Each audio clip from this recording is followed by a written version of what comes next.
Pergerakan saham di Bursa Efek Indonesia pekan ini benar-benar bikin heboh. Sejumlah saham melesat tajam di tengah penguatan IHSG, dengan Mora memimpin kenaikan hingga lebih dari 58%. Tak hanya itu, saham ASPR, MEDS, hingga KF juga ikut terbang tinggi seiring meningkatnya aktivitas transaksi investor di pasar modal Indonesia. Nilai transaksi harian di BI pun melonjak tajam hingga menembus 23 triliun rupiah per hari, dengan total perdagangan selama sepekan mencapai lebih dari 115 triliun rupiah. Meski ratusan saham berhasil menguat, tekanan jual masih membayangi sebagian pasar. Apakah ini awal kebangkitan baru IHSG atau justru sinyal pasar semakin volatile?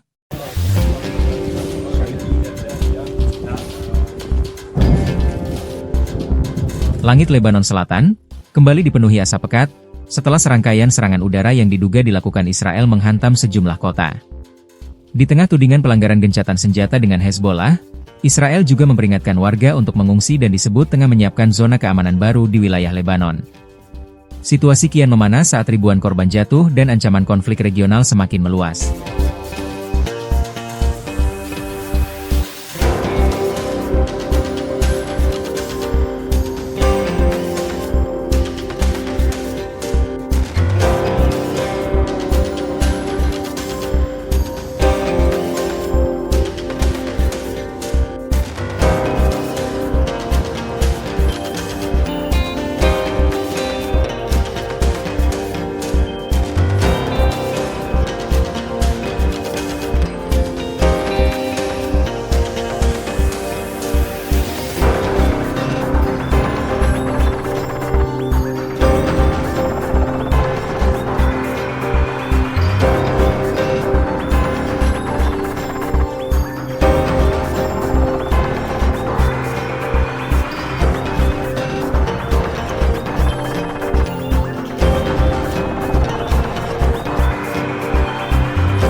Pemirsa, Amerika Serikat mengungkap 5 alasan untuk menghentikan operasi tempur Epic Fury di Iran. Salah satunya adalah terkait pembebasan Selat Hormuz.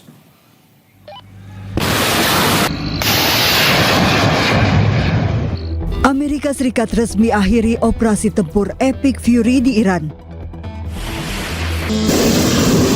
Menteri Luar Negeri Amerika Serikat Marco Rubio mengatakan operasi militer tersebut selesai karena semua tujuan utama telah selesai dan akan fokus pada pembebasan Selat Hormuz. Menlu AS Marco Rubio mengumumkan 5 alasan Amerika memutuskan hentikan Epic Fury. AS berupaya memulihkan kebebasan navigasi. Menlu AS meminta Iran harus datang ke meja perundingan serta menerima semua syarat. Washington juga menginginkan Selat Hormuz kembali seperti semula. Sementara Project Freedom bersifat defensif dan AS klaim terima permintaan berbagai negara untuk membebaskan kapal-kapal yang terjebak.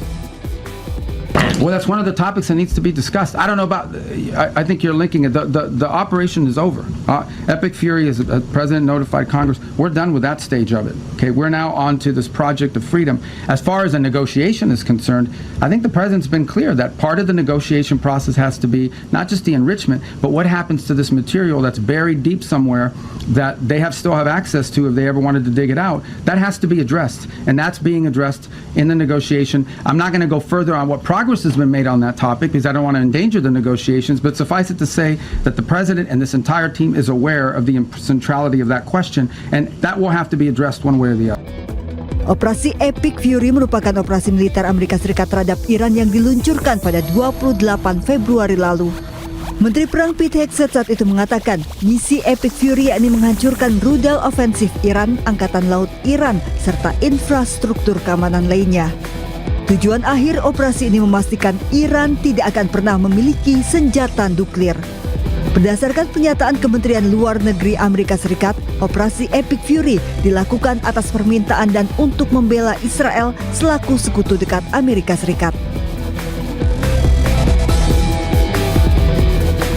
Sementara itu, Perdana Menteri Israel Benjamin Netanyahu menyebut berakhirnya serangan Amerika Serikat terhadap Iran bukanlah suatu kejutan. Ia yakin Amerika Serikat tetap mampu mencapai tujuan utamanya, yaitu melumpuhkan nuklir Iran. אנחנו מקיימים קשר רציף עם ידידינו בארצות הברית. אני משוחח עם הנשיא טראמפ כמעט על בסיס יומיומי. האנשים שלי והאנשים שלו משוחחים על בסיס יומיומי, כולל היום. ואני אדבר יותר מאוחר גם עם הנשיא טראמפ הלילה. יש בינינו תיאום מלא, אין הפתעות. אנחנו חולקים יעדים משותפים, והיעד החשוב ביותר הוא הצעת החומר המועשר מאיראן, כל החומר המועשר, ופירוק יכולות ההעשרה באיראן. הנשיא טראמפ מאמין שהוא יכול להשיג את זה בדרך זו או בדרך אחרת. אנחנו אבל ערוכים לכל תרחיש, וזו ההנחיה שלי גם לצה"ל ולגורמי הביטחון שלנו. ישראל חזקה מאי פעם, איראן וגורותיה חלשות מאי פעם. Pemirsa, ribuan kapal masih tertahan di Selat Hormuz usai Amerika Serikat menangguhkan operasi pembebasan kapal atau Project Freedom.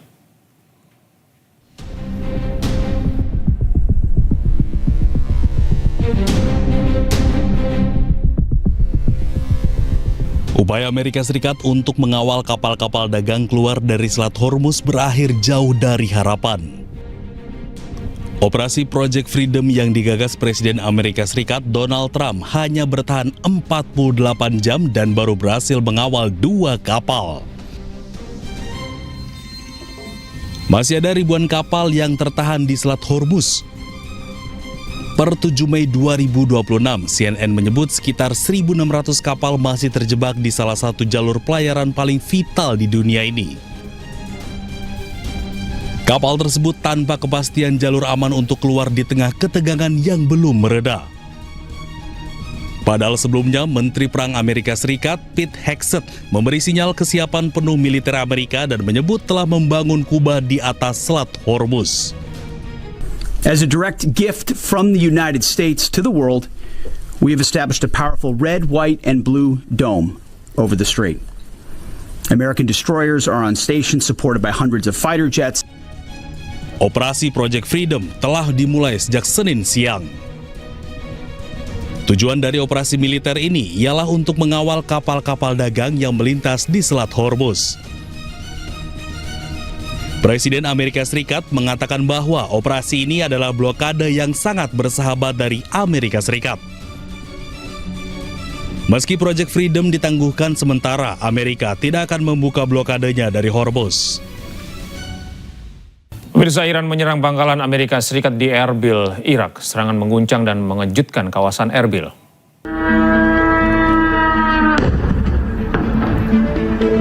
Ledakan mengguncang akibat serangan drone Iran menyasar pangkalan militer Amerika Serikat Harir di Erbil. Sejumlah pesawat jet Amerika berusaha mencegat serangan drone Iran. Namun sejumlah serangan drone Iran gagal dicegat. Akibatnya sejumlah drone berhasil mengenai pangkalan militer Harir.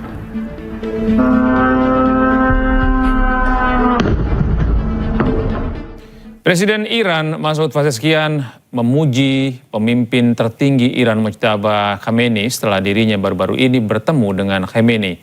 Pertemuan itu secara tidak langsung mengonfirmasi kondisi kesehatan Mojtaba yang kini sudah kembali bugar setelah sebelumnya disebut-sebut terluka berat terkena serangan udara Amerika Serikat Israel. ما خدمت رهبر عزیزم رسیدیم. نزدیک 2 ساعت و نیم هم خدمتشون گفتگو داشتیم.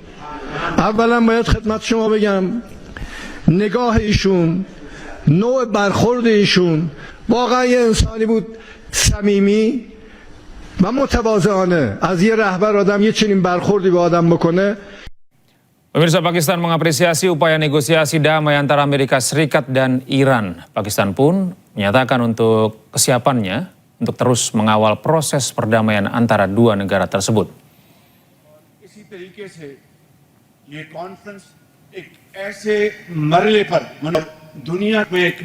Dalam acara konferensi pers Islam International di Islamabad, Perdana Menteri Pakistan menyatakan negosiasi pada tanggal 11 hingga 12 April lalu menjadi momen bersejarah.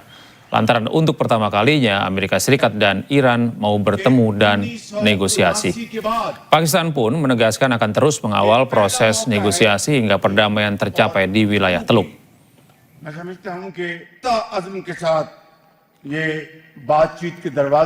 Pemirsa, sejak perang pecah antara Iran dan Amerika Serikat, perairan Selat Hormuz ditutup total oleh militer Iran. Untuk membantu para pelaut, Iran mengklaim menyediakan layanan maritim, dukungan teknis, pasokan dan bantuan medis kepada kapal-kapal yang terdampar di Selat Hormuz.